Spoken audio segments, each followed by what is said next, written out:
Para quem não me conhece, né, eu sou o Vasco, servidor do TRE Ceará, coordeno o programa de memória eleitoral e nós estamos aqui iniciando mais uma edição do EGE Convida. A gente está fazendo aí uma sequência do EGE Convida intitulada Eleições 2020, Memórias de um Pleito Eleitoral em Tempos de Pandemia. O objetivo é a gente registrar o que aconteceu durante esse pleito, que ficou de marcante, já que foi um pleito tão peculiar, né? Nós temos hoje 3 convidados aqui, muito especiais, a Orleanes, né, secretária judiciária do TRE Ceará, o Eduardo Pontes, que é chefe da 112 Zona Eleitoral aqui de Fortaleza, e o Wendel Freire, chefe da 119 Zona Eleitoral do interior. Nós temos procurado sempre nessas lives chamar um chefe de cartório do interior e da capital. É muito interessante porque a gente faz os paralelos entre um e outro, né? E hoje é particularmente valioso a gente ter conosco aqui a Orleanes, que é a secretária judiciária, representando aqui a secretaria do TRE. Então, nós temos 3 grandes representações aqui hoje. Queria agradecer ao doutor Roberto Viano, diretor da EGE, a Águida Gurgel, a coordenadora da EGE, por essa oportunidade que estão nos dando, pelo incentivo, principalmente às ações de memória, né? Agradecer a vocês 3 por terem aceito estar aqui. Um agradecimento também à Roberta Laena, que com muita competência tem nos assessorado nessa parte técnica, que eu, pelo menos, sou todo enrolado, né? Mas a Roberta é muito competente e muito solícita, então, nossos agradecimentos. Bom, para começar, eu já me apresentei um pouco e queria pedir a Orleanes que se apresentasse um pouquinho, o Wendel e o Eduardo, né? Uma apresentação rápida para que as pessoas que estão nos ouvindo saibam um pouco quem são vocês, né?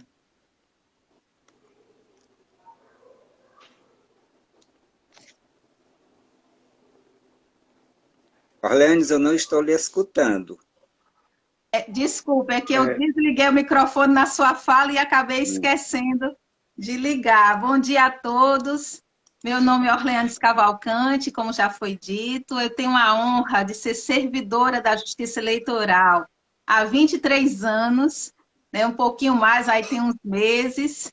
Então, isso nos dá uma alegria muito grande de acompanhar ao longo desses anos mais de 11 eleições, uma evolução da jurisprudência, a segurança da urna eletrônica sempre comprovada a cada eleição e a grata satisfação de dividir com os colegas das zonas eleitorais tudo que eles sabem, né, nessa experiência do dia a dia e que enriquece cada um de nós. Então, na verdade, muita gratidão a todos os colegas da Secretaria do Tribunal, aos colegas das zonas eleitorais e também, ao longo desses anos, os advogados, representantes de partidos políticos, membros do Ministério Público, magistrados, que passam pelo tribunal e cada um deixa aí, como tem o poema, o seu perfume, né?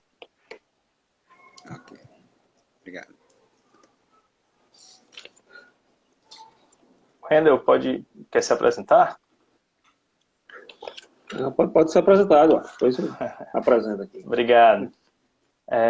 Bom dia a todos. Agradeço primeiramente o convite que a EGE me fez. A Escola Judiciária Eleitoral do TRE desempenha um papel muito importante dentro do tribunal e me senti honrado com o convite de participar desse projeto tão importante que é para guardar a memória da Justiça Eleitoral do Estado do Ceará, tão bem conduzido aí pelo nosso grande colega Vasco, a quem eu tenho a honra de ter trabalhado na cidade de onde ele é filho, Massapê. Primeiramente fui a Massapê, lotado em Massapê em 2006, estou completando este ano 15 anos de TRE, e fui aluno da Orleanes, que está aqui ao meu lado. Tenho o prazer também de partilhar essa live com ela. E com o meu colega Wendel, que eu estou conhecendo agora virtualmente. mas já sou fã porque ser chefe de cartório no interior é ser um guerreiro. Então, eu congratulo também ao meu colega chefe de cartório, a todos os colegas que estão nos assistindo e irão nos assistir, porque a live vai ficar gravada, né? E só tenho a agradecer. Meu nome é Eduardo, sou chefe de cartório da 112ª Zona Eleitoral aqui em Fortaleza. E venho há alguns anos enfrentando esse desafio, que é o tema da live, que é registro de candidatura. Desde 2012 eu participo nas eleições municipais, né, em eleições municipais, como de alguma forma no registro de candidatura, né, sempre sendo aluno aí da Orleanes, que nos ensina com grande generosidade tudo que sabe, e a gente vai empregando e desempenhando o nosso trabalho da melhor forma possível. Wendel. Bom, meu nome é Wendel, né, como já foi dito, eu sou chefe de cartório aqui da 119 Zona de Juazeiro do Norte, né, Juazeiro do Norte e Jardim. A gente pega duas realidades até bem distintas, que Juazeiro praticamente uma metrópole e Jardim é uma cidade menor, mas muito acolhedora. Também foi uma honra ser convidado para participar aqui, quando soube que era com o Vasco, aí que há muito tempo eu não via, não conversava com ele, que quando eu estava no tribunal, trabalhei na sede, sempre gostava de ir ali à biblioteca, conversar com ele e tudo, né, Vasco? Então é um prazer muito grande estar com você também. A Orleanes, apesar de não ter sido aluno formalmente, mas todo mundo é aluno de Orleanes aqui no tribunal, né? Porque uma necessidade só ocorre dela para resolver problemas os mais variados possíveis em direito. Então é um prazer estar aqui com todo mundo, Eduardo também, conhecendo agora, e a gente vai tentar aqui fazer o melhor, né, para essa live dar certo. Bom, então começando com o nosso tema, registro de candidatura e prestação jurisdicional, nesse pleito de 2020 nós tivemos uma grande inovação, né, que pela primeira vez nas eleições municipais foi adotado o sistema o processo judicial eletrônico. E eu gostaria de saber de vocês, que vocês falassem um pouco, como é que foi a experiência em face dessa inovação, né? E nesse período, nessa eleição, que teve todas as peculiaridades que a gente já sabe, né? Teve que ser, a princípio ninguém sabia nem se ia haver eleição, depois decidiu que ia haver, foi adiado para a data da eleição. Então, como é que foi essa experiência com a adoção do processo judicial eletrônico? Acho que a gente pode começar pela Orleanes, que é a musa aqui da nossa live, né? Os outros três somos homens, então pode começar por você. Olha só, eu achei fantástico mesmo o sistema PJE ter de forma, alguns podem chamar de coincidência, mas eu digo que foi providencial a implantação do PJE em 2019. Veja que não havia pandemia, né? Mas o TSE, por meio de uma portaria, estabeleceu um cronograma para implantação em todo o país do sistema PJE, que permitia a tramitação de todos os processos exclusivamente por meio eletrônico. E não fosse essa realidade, certamente nós teríamos muitas dificuldades, teríamos enfrentado muitos problemas e talvez nem pudesse haver eleição se ainda em 2020, nas eleições com pandemia, o processo ainda fosse físico, né? Então, essa implantação do PJE em 2019 possibilitou que todo o país mantivesse o cronograma das eleições. É certo que houve o adiamento, mas por pouco tempo, né? Foi um pouco mais de um mês, mas permitiu que os prazos processuais fossem atendidos e, principalmente, nós tivéssemos um pleito sob condições de normalidade, levando em consideração a realidade da pandemia. Então, sob a minha ótica, eu agradeço muito mesmo, e acho que teve até aí uma intervenção divina para que esse sistema fosse implantado de forma antecedente ao pleito de 2020. Deixo aí para os rapazes se manifestarem. Orleanes, eu realmente, em 2019, a implantação do PJE, e a gente ainda estava engatinhando, né, se acostumando com o sistema, são muitas novidades, a gente ainda estava tendo treinamento, mas concordo com você hoje que foi essencial. O PJE realmente veio para o registro de forma providencial ao registro de candidatura nas eleições de 2020, porque nos ajudou bastante, tanto ao cartório eleitoral quanto ao nosso público, né, ao eleitorado, os candidatos, advogados, que precisaram se adequar também, de certa forma, ao registrar os seus candidatos por meio eletrônico, né, mas realmente foi a salvação, pelo menos, do registro de candidatura nas eleições de 2020.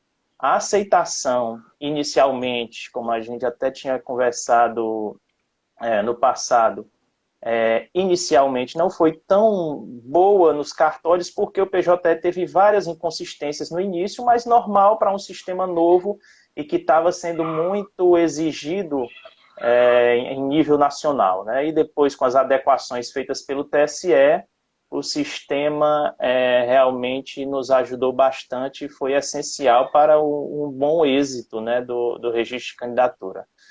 E os advogados, repito, os candidatos advogados se adequaram muito bem à nova realidade, né?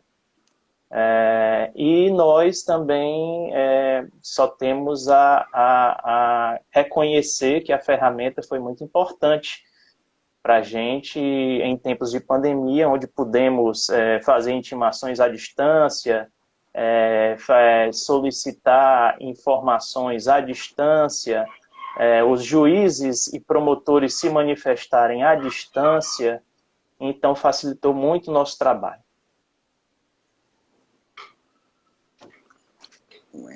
É verdade, o PJE ele foi uma ferramenta fundamental nessa eleição, né? Dadas as condições que a gente tinha de pandemia, né? O juiz eleitoral teve que praticamente trabalhar de casa, né? E a gente à distância com ele.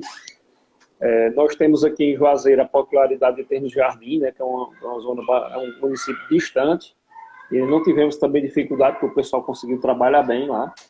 Foi providencial tanto o PJE e talvez, né, de certa forma, a pandemia, como já vinha levando todo mundo a utilizar tudo de forma online, resolver tudo online, acabou também facilitando para os advogados, para os candidatos, que já estavam ligados nessa nova realidade. Então, não teve tanto estranhamento por parte do público externo nesse sentido. Eu acho que acabou uma coisa casando com a outra direitinho. Concordo que, de certa forma, foi providência, realmente.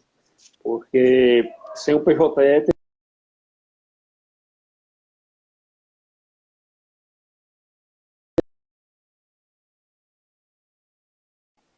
porque era inviável, né? Na realidade de pandemia que a gente vivia. Então o PJE realmente foi um sucesso, embora inicialmente tenha tido algum problema, mas o TSE rapidamente corrigiu e o PJE passou a funcionar de forma muito, muito excelente na época, né, do registro. Acho que, concluindo, assim, pelo que vocês falaram, a gente pode dizer a palavra é essa mesmo, né, que foi utilizada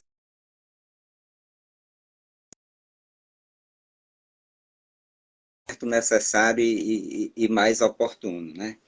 Bom, ainda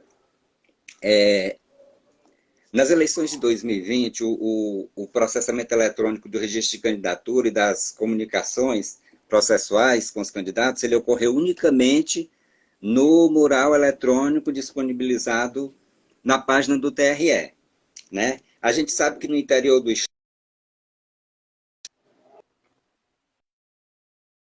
um tanto precárias, em alguns casos muito precárias, né? Então é o seguinte, considerando-se esses dois aspectos, né? Essa precariedade da internet e a adoção desse sistema, do mural eletrônico. Eu queria perguntar, principalmente para o para o Wendel e para o Eduardo, que nós temos aqui um representante de cartório do interior e outro da capital.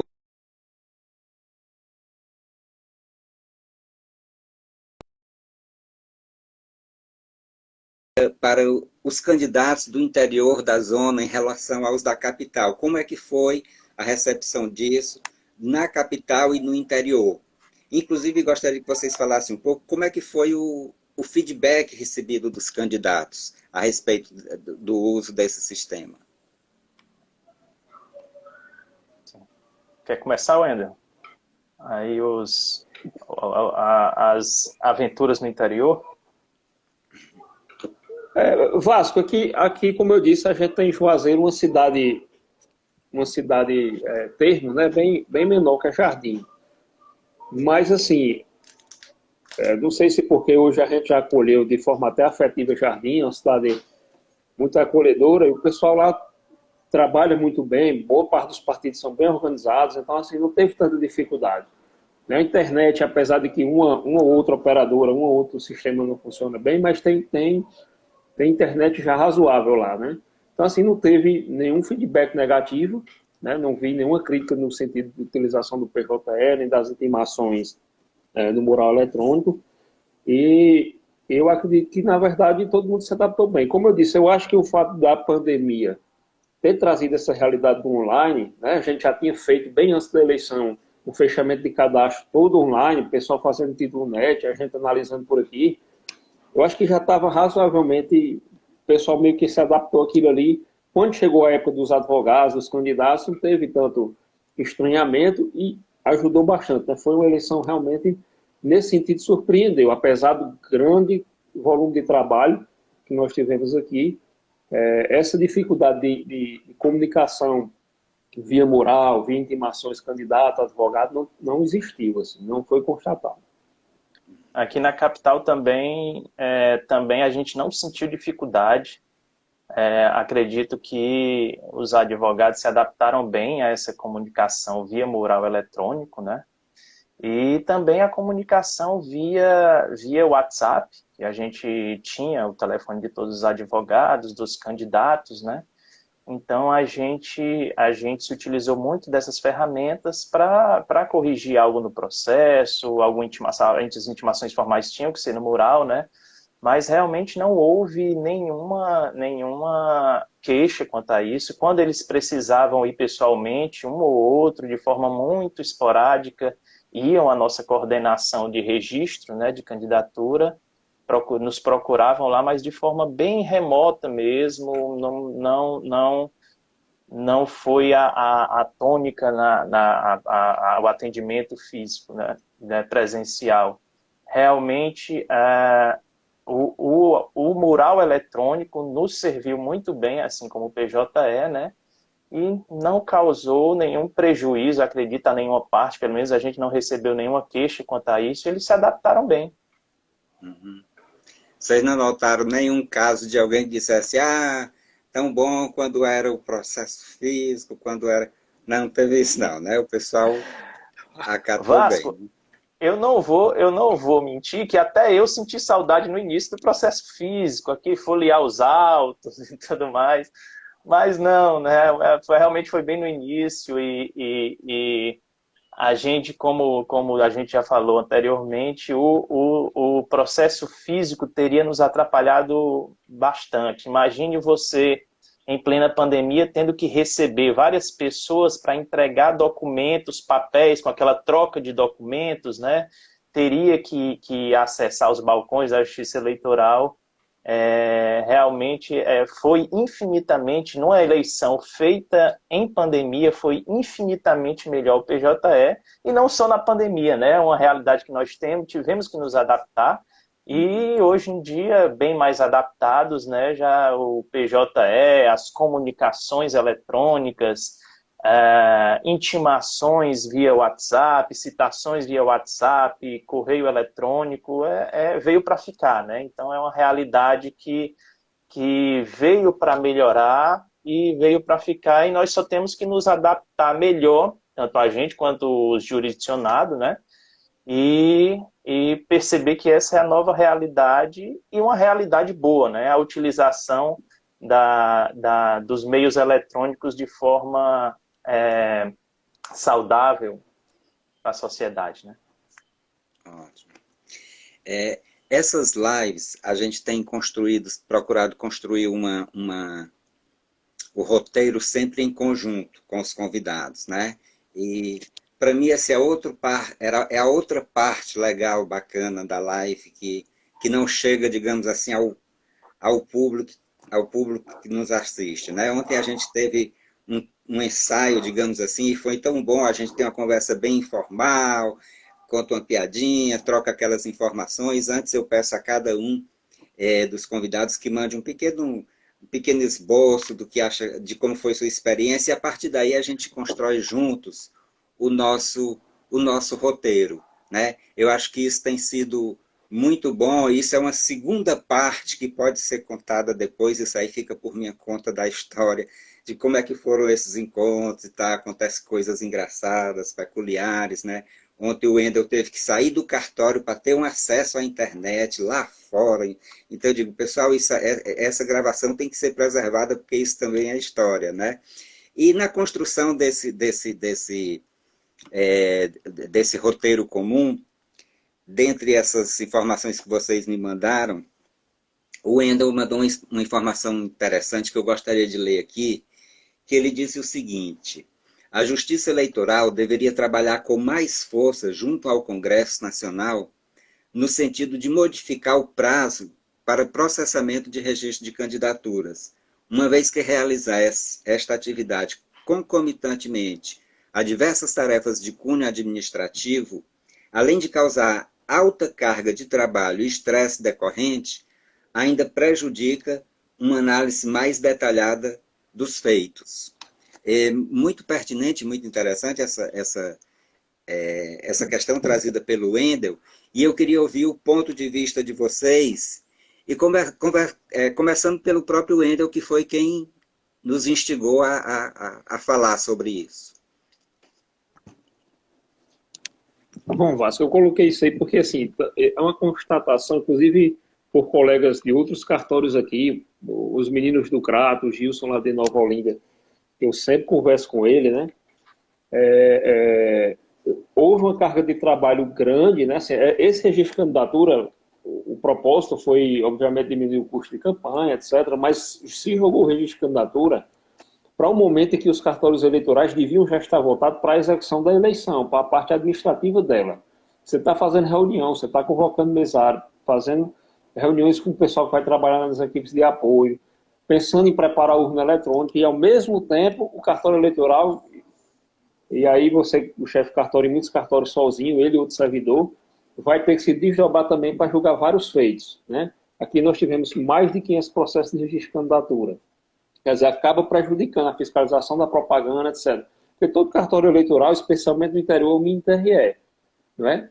Essa fórmula como está hoje, na minha opinião, do registro de candidatura, do processamento como está, funciona até bem no tribunal, na sede, acredito, porque tem uma secretaria judiciária só para processamento judicial, não é? Mas no cartório eleitoral a gente faz tudo. E aí, assim, complica bastante a vida dos cartórios, dos chefes, acho que leva um estresse muito grande, fica aquela ansiedade, os prazos são exíguos demais, né? Você tem que julgar tudo até tal dia, até tal hora, porque senão vai vir a carga de urna e os candidatos têm que estar na urna, não é?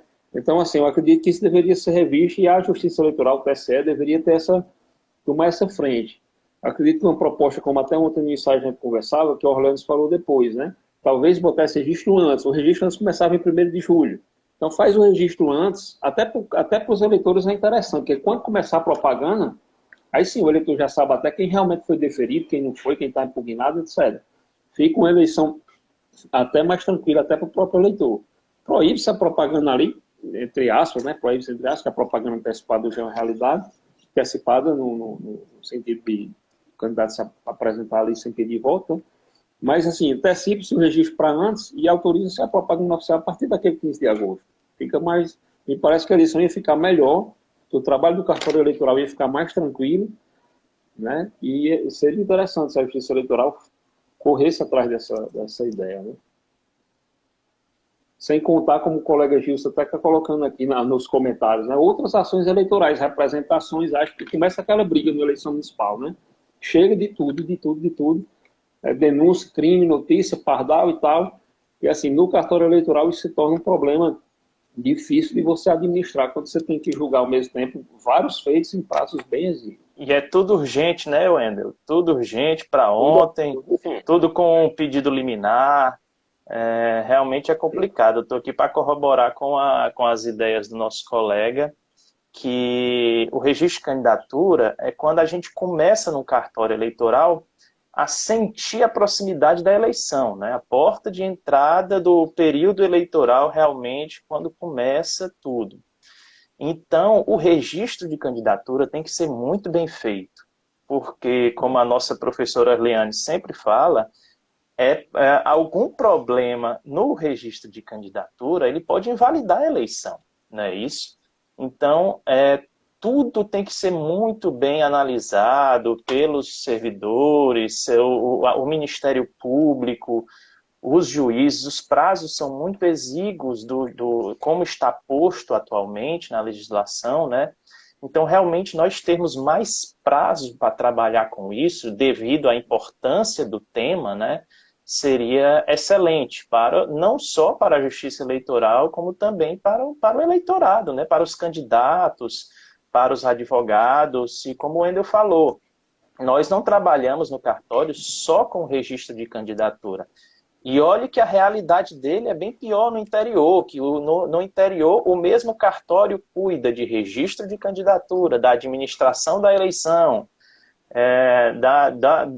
da propaganda eleitoral que acontece ao mesmo tempo, recebendo as ações de representações contra pesquisa, AINES, ações de impugnação de mandato, AIGES, ações de investigação judicial eleitoral. Então, é realmente um período que a gente tem que se desdobrar para dar conta. Então, dentro de um mês, nós temos que julgar, no caso do Wendel, 500 processos. No caso da capital, nós pegamos menos processos, da 112ª zona, pegamos 60, mas tiveram zonas que pegaram 700. Na capital, nós trabalhamos dentro de uma comissão formada por alguns cartórios eleitorais para dar conta do registro, né? que são vários registros de candidatura. Não sei se você se lembra, Orleanes, a quantidade de candidatos que foram na eleição de 2020. Mas é uma quantidade muito grande de candidaturas, né, que nós temos que dar conta e dentro de um prazo exíguo, né? Então, a diminuição, o aumento dessa janela de registro seria muito salutar, eu acredito, para a administração da justiça, né? Com relação à antecipação do registro de candidaturas, há vários projetos de lei e projetos de emenda à Constituição prevendo essa desvinculação, na verdade, do registro de candidaturas do período da propaganda eleitoral. E essa vinculação se dava por quê? Porque a Lei 9.504 prevê o seguinte: passado o último dia do registro de candidaturas, que pelo calendário ordinário, né, tirando a pandemia, que houve alteração da data, então, no calendário ordinário da eleição, o último dia para os partidos pedirem o registro de candidaturas de seus candidatos é 15 de agosto. E a propaganda iniciava dia 16. Né? Então, por que falava-se que não era possível ou não recomendado antecipar o registro? Porque se o registro era vinculado à propaganda, antecipando o registro, você teria um período muito longo de propaganda partidária, o que implicava numa propaganda muito cara para o orçamento público e para o orçamento privado, do próprio candidato arcar, o partido arcar com aquela campanha num período tão longo. Mas veja bem, com a introdução do artigo 36A, a Lei 9.504, dando um permissivo para a pré-campanha, Ou seja, os candidatos ainda não escolhidos pelos partidos, eles já podem, no ano eleitoral, se firmar como candidatos, dizer as suas propostas, apenas não podendo pedir votos, porque ainda não estamos no período da campanha, ele ainda não é um candidato. Mas na pré-campanha, é possível, sim, ele lançar o seu nome, dizer que pretende se candidatar a determinado cargo e lançar suas propostas. Então, é plenamente possível antecipar o registro de candidaturas, ali pós-fechamento do cadastro eleitoral, que acontece em maio, e concordo aqui com o Wendel e o Eduardo para que nós tenhamos um período eleitoral, uma análise dos requisitos para o registro de candidaturas feita sem atropelos, né? Sem haver atropelo por conta do prazo, que é muito exíguo, e também pelo acúmulo de atividades que acontecem no mesmo tempo. Então, esses projetos, dentre outras alterações, prevêem essa antecipação do registro de candidaturas. Em 2017, houve já essa proposta, já para a adoção na eleição de 2018, mas não vingou. Só que na proposta de 2017, não era exatamente o registro de candidaturas antecipado. Qualquer cidadão, qualquer eleitor, poderia se dirigir ao cartório, não necessariamente aquele que pretendia se candidatar, e pedir para que o cartório emitisse uma certidão de que ele seria, digamos assim, ficha limpa, com análise das inelegibilidades porventura existentes, elegibilidades, requisitos para um eventual registro de candidaturas. Só que nessa proposta previa-se que no momento do registro de candidaturas, quando já escolhidos os candidatos, teria que ser refeito uma revisão, então, de toda aquela análise, ou seja, um retrabalho. Não fazia sentido, então, e ter essa certificação prévia para qualquer cidadão.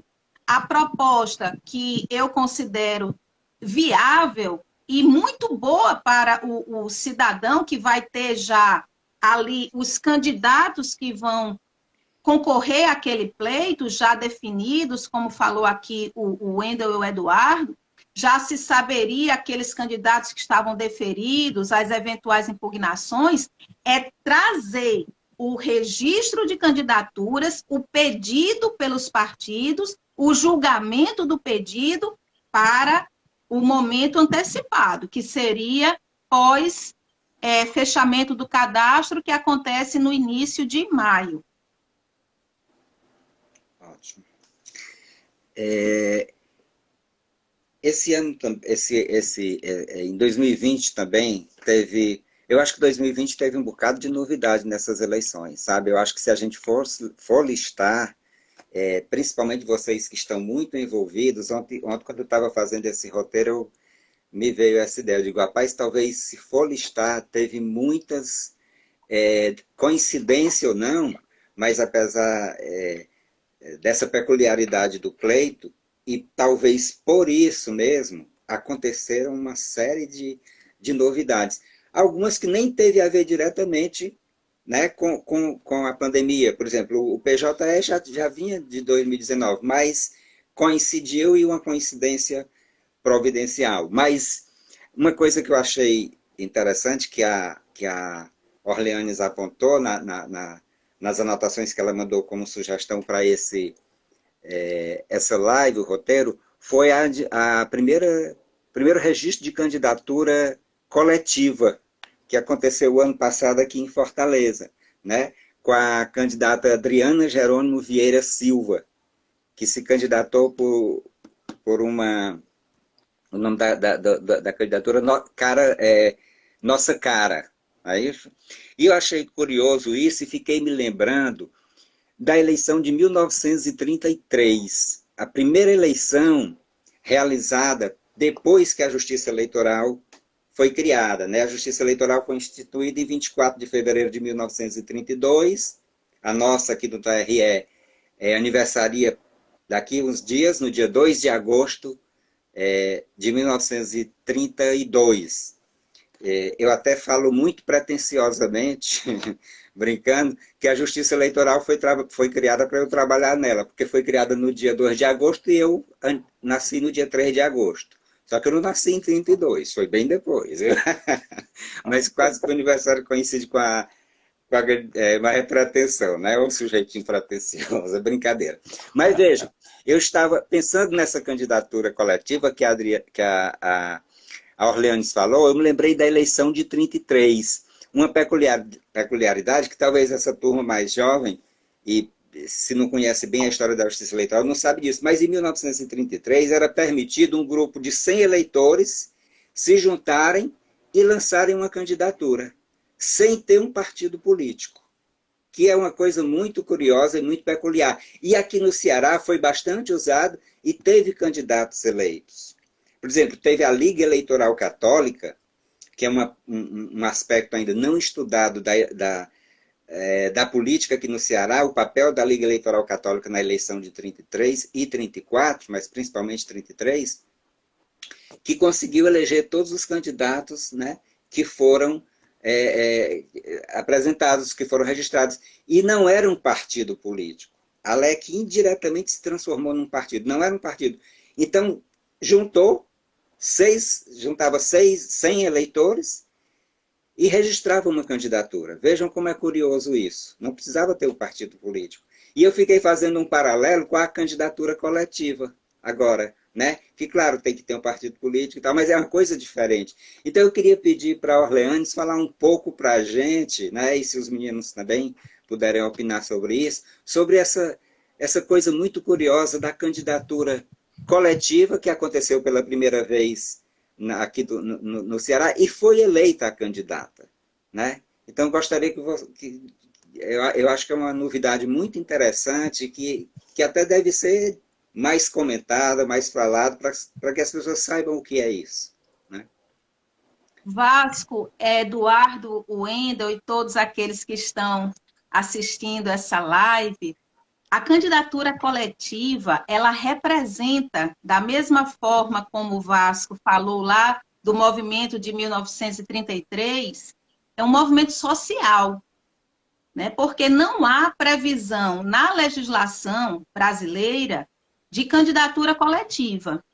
E por que ela surgiu?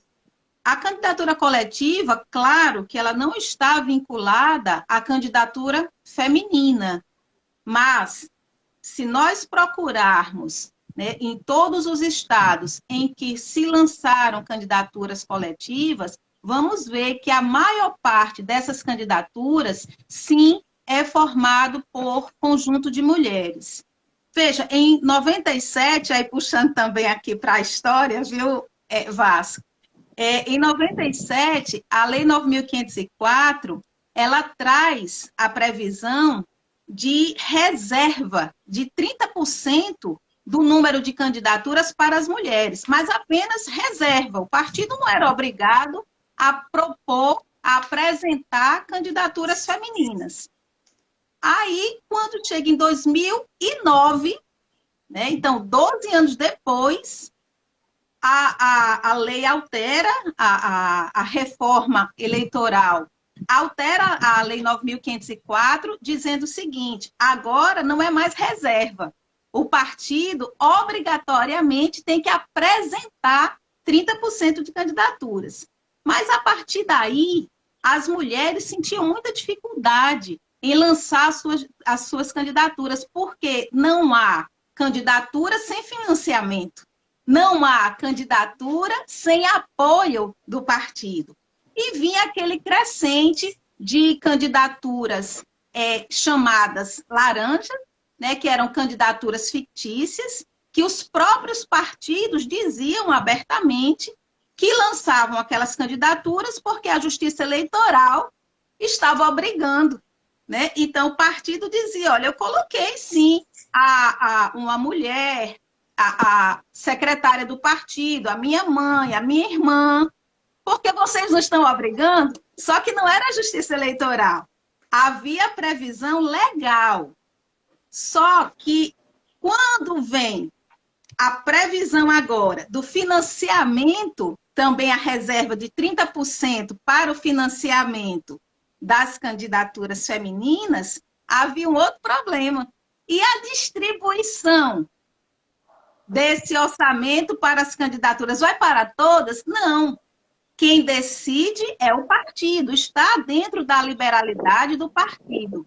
Aí as mulheres, num movimento de fortalecimento, o nome mais moderno é empoderamento, começaram a construir uma rede, uma aliança para se fortalecer e lançar, sim, uma candidatura coletiva, só que para atender à legislação, formalmente, apenas uma mulher é registrada. A prestação de contas é em nome daquela mulher, porque nós não temos, na nossa legislação, o compartilhamento dessa responsabilidade, seja na prestação de contas, seja na propaganda, seja no registro de candidaturas, impugnação. O que o TRE, então, enfrentou em dezembro agora de 2020, não foi o mérito da candidatura coletiva, mas sim a possibilidade de lançar no nome da candidatura apenas o nome da candidatura coletiva, que era o Nossa Cara.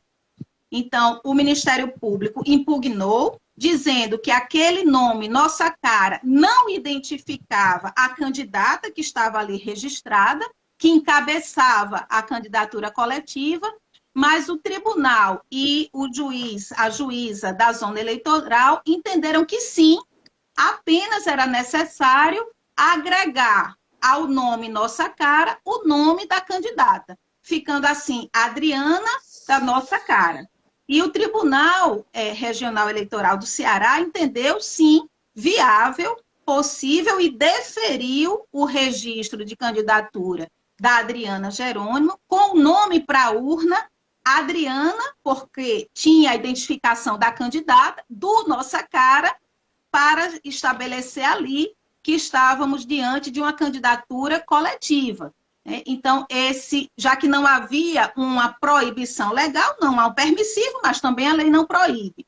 Então, está no âmbito ali do permitido, né? Não há uma proibição, então é permitido legalmente. E assim foi lançada essa candidatura, logrando êxito nas urnas a Adriana Jerônimo. Agora, veja, pela atual legislação, com relação a essa parte do registro, prestação de contas, eventual multa, por exemplo, numa propaganda irregular, a responsabilização fica ainda em nome dessa candidata que encabeça a candidatura coletiva.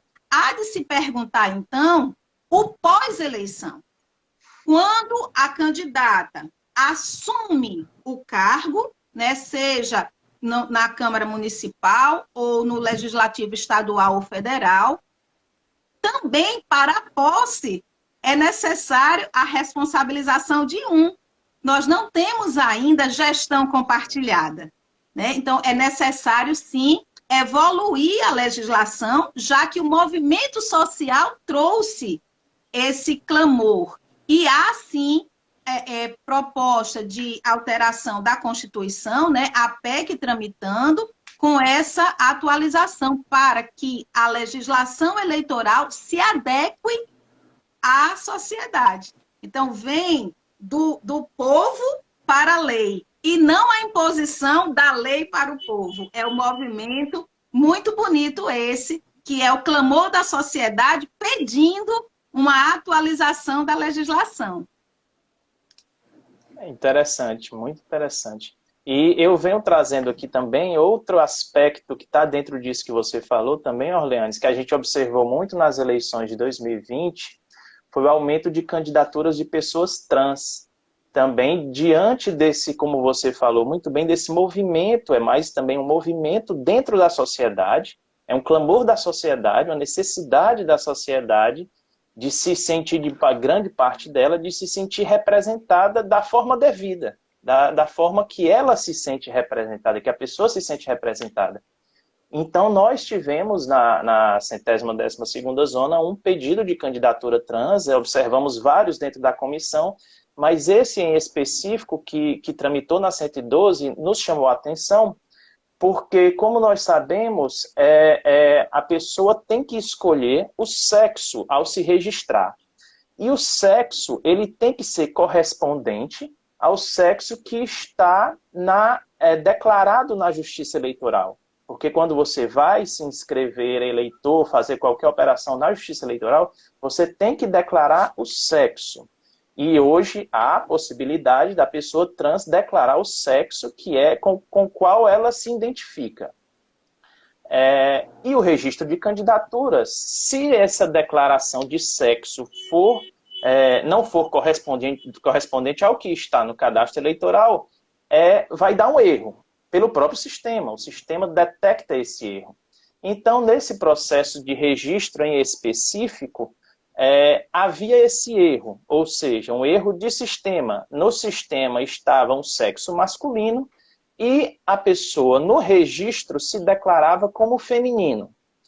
Então nós intimamos a pessoa a se manifestar sobre aquela incongruência de informações e ela se manifestou de forma devida, dizendo e comprovando dentro de um histórico dela de participação dentro da sociedade, dentro do seu local de trabalho, dentro da sua participação política, que ela sim se identificava com o sexo oposto, com o sexo feminino, que foi o que ela declarou no registro de candidatura.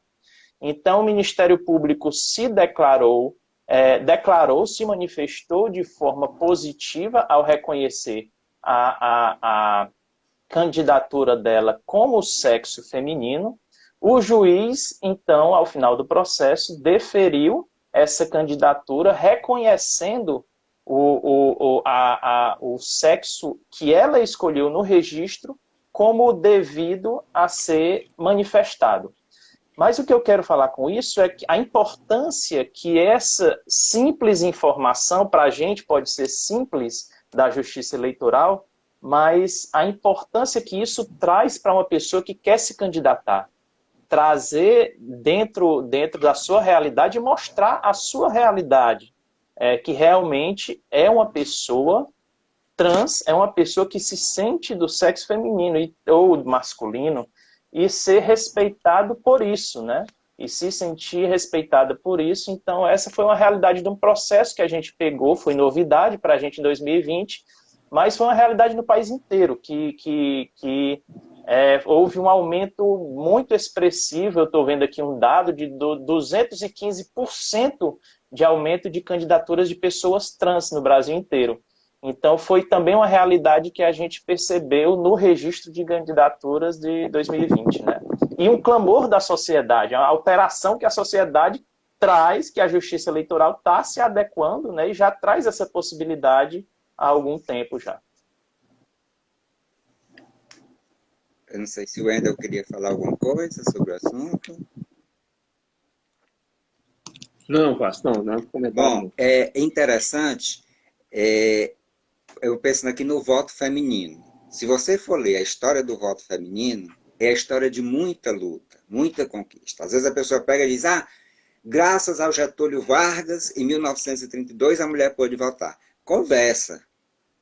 Isso teve uma história de muita luta, de muito sofrimento. Berta Lutz e um monte de mulheres aí maravilhosas, corajosas, que enfrentaram. Então é muito interessante ver que essas demandas vêm da sociedade.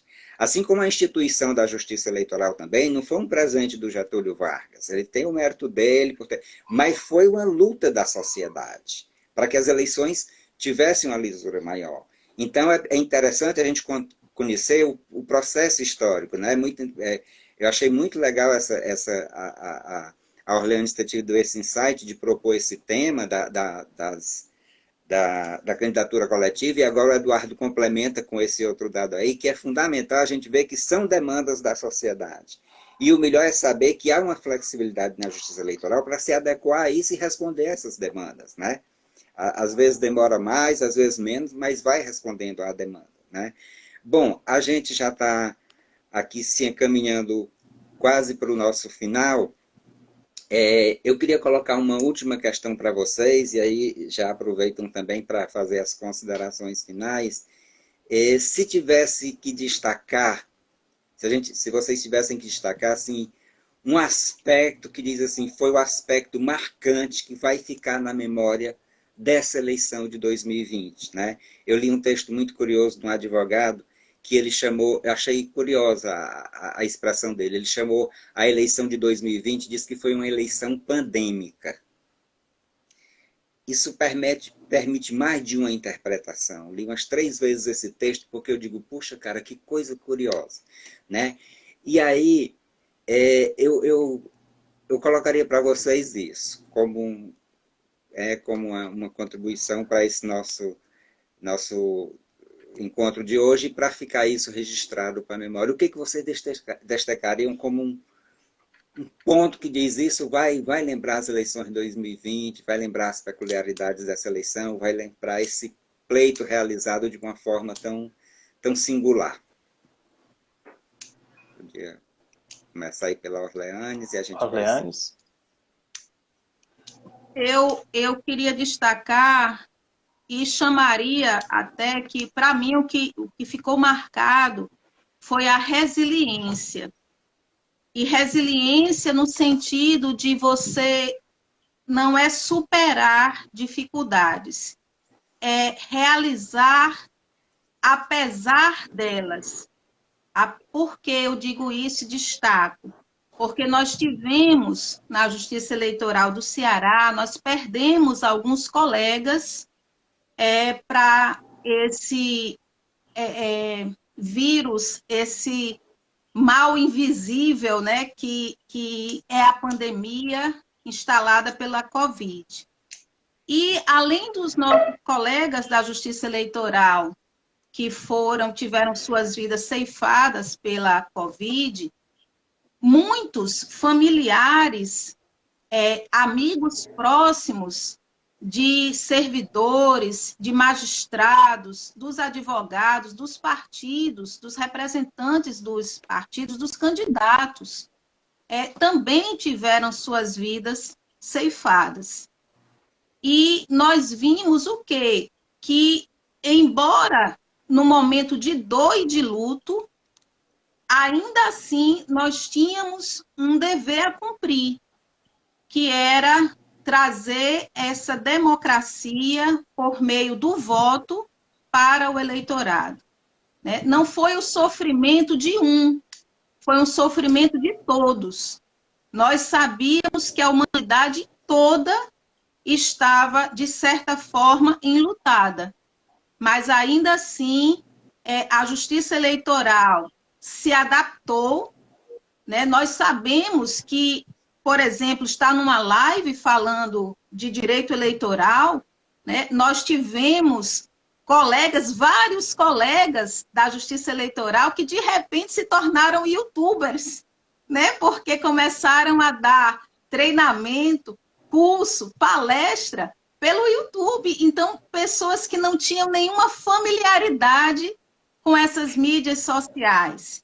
Nós tivemos candidatos que também não tinham familiaridade nenhuma com essas mídias sociais, tendo que fazer campanha de forma eletrônica, senão não tinha campanha. Veja, e tudo isso, esse crescer no conhecimento, todos deram um salto, todo mundo, junto com um sentimento de luto. É algo assim indescritível. Você ter que, muitas vezes nós víamos na intranet aquela nota de pesar, um colega próximo nosso, e a gente não podia nem dar vazão àquelas lágrimas, porque você já tinha que dar andamento ali ao processo eleitoral. Então, e muitas eu penso vezes, que Orleanes, para várias todos notas nós, de pesar juntos, o que para mim, a marca da eleição 2020 foi a resiliência. Seria, apesar de tudo, apesar do luto e apesar da dor, levou-se a democracia para o Brasil. Verdade. Wendel, você gostaria de falar agora? Bom, para mim, assim, o que marcou muito nessa eleição, eu diria que foi a amizade, a presença de alguns colegas, sabe? Em especial, assim, eu diria, porque sempre teve comigo, assim, sempre que eu precisei ligar, pedir ajuda, alguma opinião, alguma coisa, foram os colegas aqui da zona do Crato, o Márcio, também passou maus momentos enquanto estava só lá, né? Meu amigo Gilson também, da 53 Zona, também sempre foi uma grande ajuda. E o meu amigo Gilson também, outro Gilson que a gente tinha aqui, agora foi para o Crato para auxiliar o Márcio lá, justamente no ponto crítico da eleição. Foram realmente 3 grandes amigos assim dessa eleição, me ajudaram bastante. E essa amizade me marcou muito, assim, esse contato com eles durante esse período de pandemia, de registro, ao mesmo tempo reunião, né? Foi bem complicado mesmo e eles estavam sempre juntos. Eu acho que essa resiliência vem também dessa amizade que a gente forma no tribunal, né? A Orleans também sempre, principalmente nas impugnações, nas coisas mais complicadas, né? Sempre estava ali quando a gente precisava, sempre muito gentil mesmo, Orleans. Até parabenizo e agradeço a gentileza sempre com a gente, acredito com todos. Essa amizade, e eu queria destacar assim, um ponto que, pelo menos para a gente aqui da 119, e eu acredito que para muitos colegas, é fundamental, e às vezes passa em branco, mas não passa, né? Que são os requisitados, sabe?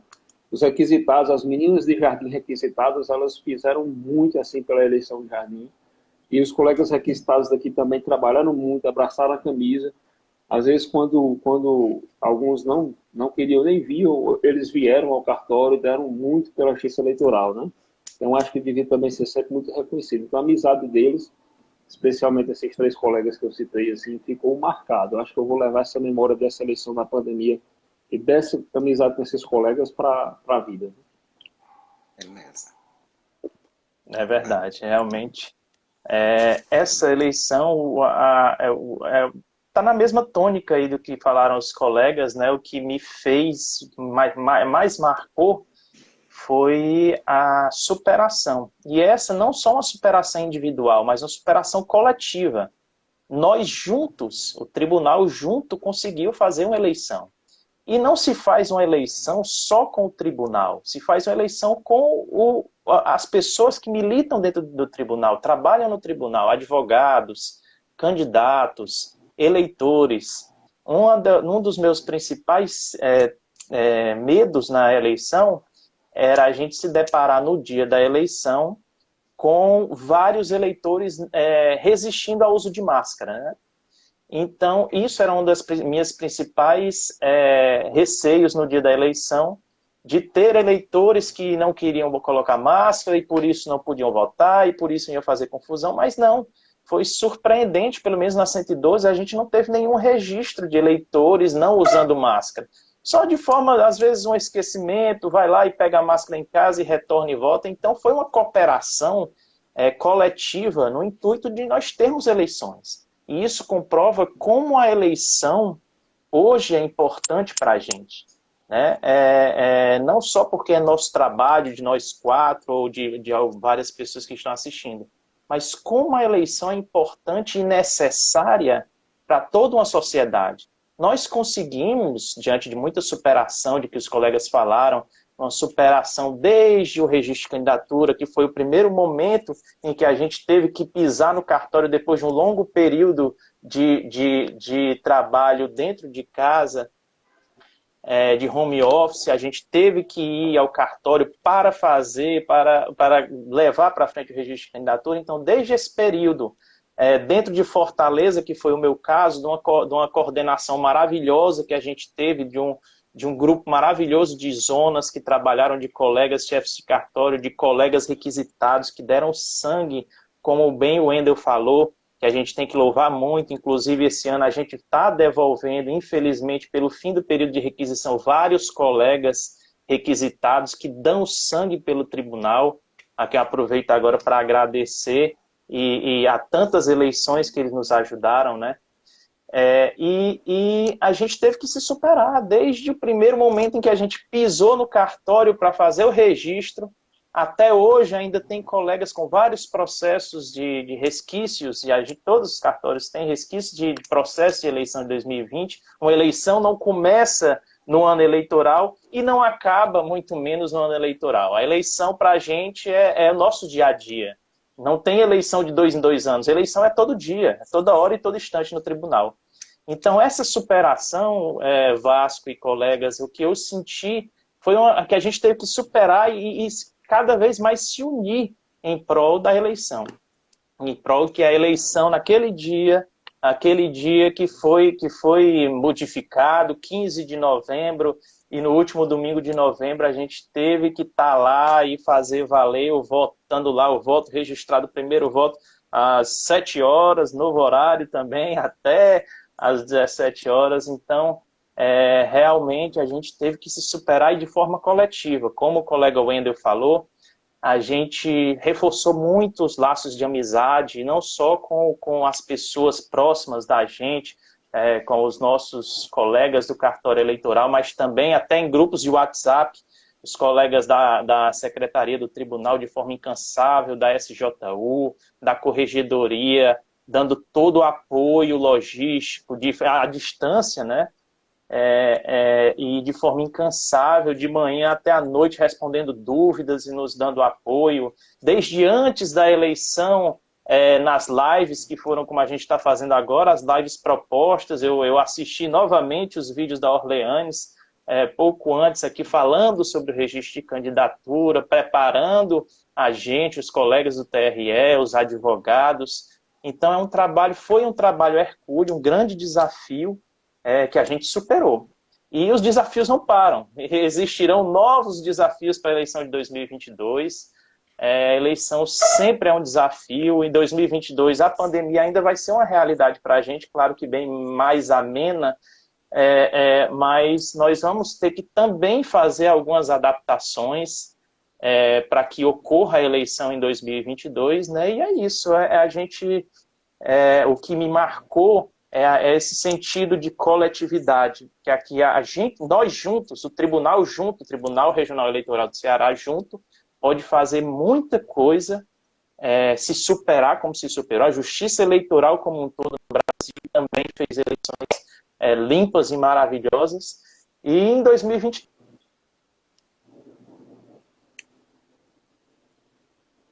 nós consigamos, nesse intuito, nesse mesmo sentimento de a gente trabalhar em prol da democracia. Obrigado, colegas. Bom, para encerrar, coincidentemente eu tinha destacado para ler um trechinho aqui das anotações que o Eduardo me mandou para ajudar na elaboração dessa nossa live, e que vai bem ao encontro do que o Wendel e o Eduardo falaram, e a Orleanes também, que o Eduardo escreveu o seguinte, no final do texto dele ele concluiu muito bem com esse trechozinho: foi um grande aprendizado, não só da matéria em si, mas principalmente da arte de se trabalhar em equipe. A prova de que um trabalho sério e compromissado pode superar as mais difíceis adversidades, inclusive aquelas sobre as quais não se tem controle. Eu gostei muito dessa sua finalização, Eduardo, e escolhi para finalizar isso aqui, porque eu acho que a justiça eleitoral é isso, sabe? Esse espírito de equipe que existe na justiça eleitoral do Ceará, pelo menos no nosso TRE, isso é muito forte. E quando tem eleição, parece assim, todo mundo se une e esse espírito permeia o trabalho. E aí, meu amigo, minha amiga, não tem obstáculo que a gente não vença, né? 2022 foi uma prova disso. Então, agradeço muito a cada um de vocês. A Orleanes, ela sabe que tem aqui em casa 2 admiradores, eu e a NASA, né? A NASA já está aposentada, teve a oportunidade de trabalhar com ela. Quando eu disse que a Orleanes era uma das convidadas para a live, a primeira coisa que ela disse foi: diga a Orleanes que eu mando um abraço para ela, né?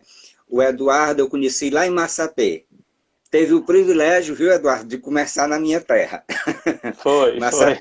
Trabalhou com a minha irmã, Silvia Helena, que na época era requisitada lá do cartório, né? Foi a primeira pessoa que me passou muitos ensinamentos. Uma servidora requisitada do TRE muito louvável e que passou anos e anos chefe de cartório de Massapê, a quem eu devo muito no início da minha caminhada dentro do TRE. E ela perguntou, você conhece o Vasco? Eu, não, mas aí depois eu vi a conhecer o Vasco e realmente eu tive o grande prazer de até hoje ter contato com o Vasco, tanto profissional quanto de amizade no início. E eu tenho gosto muito de você e tenho boas lembranças desde o início da minha caminhada no TRE. Obrigado. A Lena já está aposentada, viu, Eduardo? Minha irmã. E o Wendel, nós temos um interesse particular bem interessante, que tem a ver com a história também, que é o interesse pela igreja antiga, pela igreja ainda do tempo dos rituais latinos, né? Uma vez eu fui assistir uma missa em latim a convite do Wendel, eu estava lá com o meu breviáriozinho em latim que eu tenho, que foi presente da Rivana, nossa colega do TRE também. Então a gente tem esse interesse comum que mantém uma amizade muito legal entre a gente, né? E, enfim, pessoal, muito obrigado, foi maravilhoso. A EJA agradece, eu particularmente agradeço pelo privilégio de ter estado com vocês três, tá? E isso aqui vai ficar como um registro para a memória de futuras gerações que virão depois de nós continuar essa história do TRE. E muito obrigado também, muito especialmente, a todas as pessoas que estiveram nos prestigiando. Porque se não tivesse isso, não aconteceria uma live, né? O objetivo maior é esse, a gente também disseminar essas informações a respeito do nosso trabalho. Muito obrigado, um bom dia, um dia abençoado para todos, tá? Obrigado mesmo.